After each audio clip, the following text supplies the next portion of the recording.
Senator Franken. Thank you, Mr. Chairman. Thank you, Mr. Larson.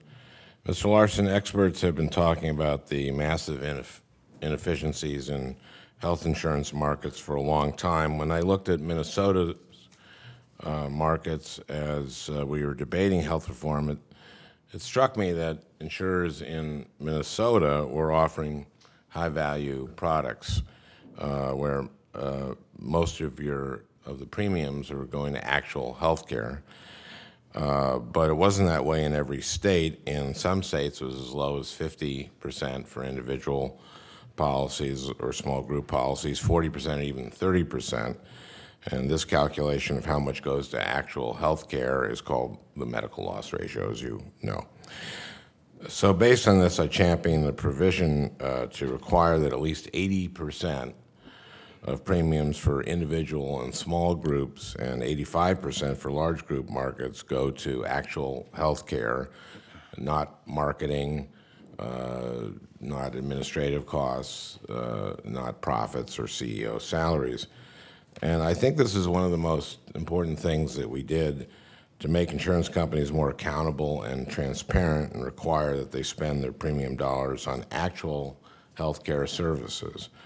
And I was thrilled to see in your prepared testimony that you said, quote, there are signs that this provision, MLR, has already helped to moderate premium increases. Can you walk us through some of the examples of how you've seen the MLR provision help to moderate premium increases? Sure. Well, excuse me. I think there's a couple. First of all, at least one of the public companies, major player in the marketplace, has announced repeatedly that they have been moderating the rate at which their rate increases would be proposed in light of the MLR targets. So they have consciously made a decision that in order to hit the targets, they're going to have to slow the rate of the premium growth. We also know, based on conversations with insurance commissioners around the country, that companies are making rate filings based on hitting the targets, which means that they have to structure their rate filing to provide a higher level of benefits to their policyholders. So we're seeing that play out across the country and among larger and smaller companies, and we think that's great. And do you expect going forward that as insurers will have to pay rebates to customers if they don't meet the MLR requirements? That there will be Well, they will, and there's been a lot of attention on the rebates. Our goal is actually not to get companies to have to pay rebates, and I think that in the first go-round there may be companies that are subject to rebates, but ultimately you want the premium to be fair in the first place. Okay, and so basically this means that insurers will be forced to, going forward, to reduce their overhead costs. Well, I would say that they'll be incentivized to reduce their overhead costs. Okay, incentivized, I'm sorry. I understand that 6 states have submitted applications to HHS asking to be exempted from medical loss ratio requirements. These waivers or adjustments, as they're officially referred to, are only supposed to be granted in cases where the new requirements would, quote, destabilize the health insurance market. Now, I understand that for the states that have just a couple of major health plans, the waivers may be worth considering, like in Maine, and they have been done there. But for most states, medical loss ratio will keep insurance companies from spending such a higher percentage of premium dollars on, again, administrative costs, marketing, and profits. The MLR ratio is I think one of the most potent tools in health reform that could, in the long term, help stem skyrocketing premium increases. So it's important that it not be watered down through unnecessary waivers, I believe. What criteria is HHS using to evaluate MLR waiver requests from states, and what is your process for reviewing these requests? Sure. We published the criteria for evaluation in the regulation in December, and it's a number of different issues. For example, is there a major insurance carrier that would potentially leave the market if the 80% were applied? And then the next question would be, well, how many people are associated with the potentially exiting carriers. The big market share or small market share in the state of Maine, as you mentioned, it was unusual that that was the potentially departing carrier had over 35% of the market. Then the question is, well, what other coverage options would be available to people if the carrier exited? And so we look at whether there's a guaranteed issue in the state or a high-risk pool, or whether the commissioner has the ability to place this business with other carriers. So we really walk through all of the regulatory criteria. It's I think, a rigorous but reasonable process, and we want to run it fairly and consistently. And what we know is every state is different, so every state, is going to have different considerations at play. Thank you very much. Thank you, Mr. Chairman. Senator Franken. Thank you, Mr. Chairman. I'm sorry I wasn't here for your oral testimony. I read it last night.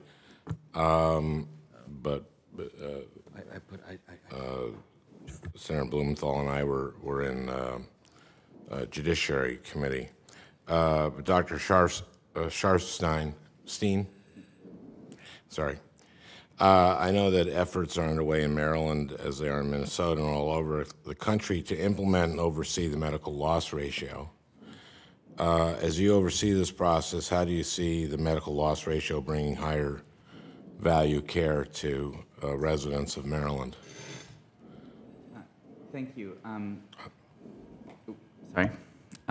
Thank you. Maryland had slightly different rules for medical loss ratio than the federal rules, and in the small group market, and talking to our acting insurance commissioner, she felt that they're pretty much equivalent to the federal rules, so it's a pretty smooth transition there without really much expected in that market. In the individual market, the federal rules are a little bit tighter, and so she's been monitoring to see the issue, and her view is that the companies are making the adjustment and that things are going well, that we'll have just an increased medical loss ratio in the insurance, individual insurance market, which means more of the premium dollar will be spent on medical care in Maryland. So that would, in your opinion, bring higher value care? Correct. I just have a question, I guess, for everyone, which is one of the witnesses in the first panel, or the witness in the first panel, talked about adverse selection. And this is kind of open to anyone. It's how do you avoid adverse selection if some policies in the exchanges don't have basically, they don't all have the same basic essential benefits? I'm happy to start with that. Sure. One of the things that I said earlier is that we want the plans in the exchange to compete on how to provide the best care in the most cost-effective way. We don't want them to compete on the basis of how to pluck off the healthier people, or which services to cover, so that families have to decide between the condition their child has and the condition the mother has, for example. So we think that having a standard of benefits is very important, and for what I think we could describe as a fair playing field, so that the competition is really happening on the right things. Ms. Prager? Yes, I would agree. I think having a level set of benefits, and we'll have 4 benefit options, potentially. 2 have to be offered. The other 2 are not required to be offered on the exchange. But then there's also, so that will help. But then there is also a provision that if a company gets adversely selected for whatever reason, and they end up with greater health care cost in their plan, there is a provision allowed for, rules yet to be developed, for risk adjustment. So those companies with higher risk will get some sharing of resources from companies that have less risk. So, so that also helps provide almost a community rating kind of a system, sort of modified type community rating, but it does allow for some risk sharing among the plans, so that.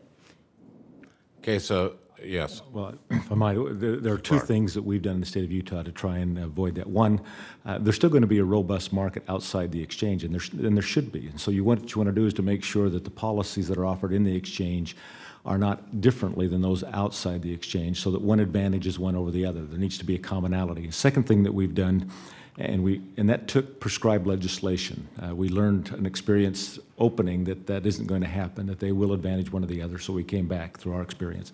Second thing that we've done is we have a risk adjuster board that is comprised of our insurance commissioner, some appointees from legislative presiding officer appointments, and from the actual insurance companies that participate. They devise the rules by which that risk, if it does occur, how it will be distributed and how there is a true-up after the end for financial consideration. So our risk adjuster board has already tried to perceive all of the problems. It's the players in the market that are using the tools by which they minimize that risk in their regular markets, using that inside the exchange itself in the event that they do find there is adverse selection. Thank you. Thank you, Mr. Chairman.